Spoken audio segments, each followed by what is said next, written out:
개교 43년째를 맞는 동부산대학교가 잇따른 사학 비리로 폐교 위기에 놓였습니다.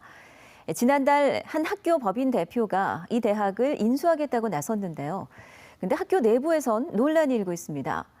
이 대표가 6년 전 대표로 재직했던 법인이 다름 아닌 형제복지원의 후신으로 알려졌기 때문입니다. 류재민 기자입니다. 지난 1978년 문을 연 동부산대학교. 최근 존폐기로에 놓였습니다.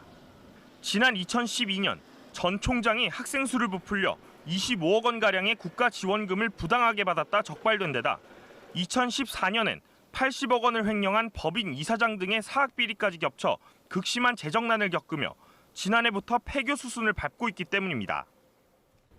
현재 동부산대 재학생들에 대한 1학기 학사 일정은 계획대로 진행되고 있지만 올해 신입생은 선발하지 않았습니다.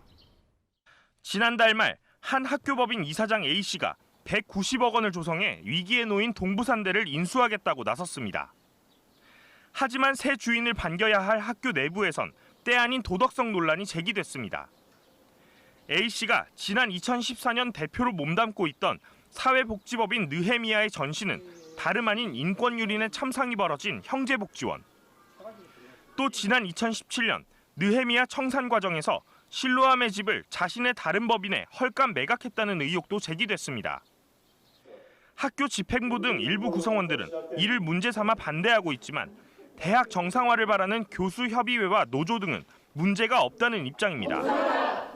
70년대 후반, 80년대에 일났기 때문에 이분이 행정복지원 후신인 느헤미야의 이사장 역임을 했을 때는 2014년입니다. 그렇기 때문에 거의 30년 이상 경과된 사건인데 이걸 여기에 연결한다는 것은 결국 인수에 대한 판단은 교육부에 맡겨졌습니다.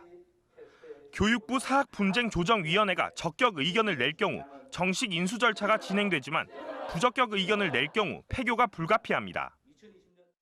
적격성도 그렇고 재정 기하는 부분의 적격성도 그렇고 향후 그 대학을 정상적으로 운영할 수 있는지 이런 부분도 검토하는 거죠.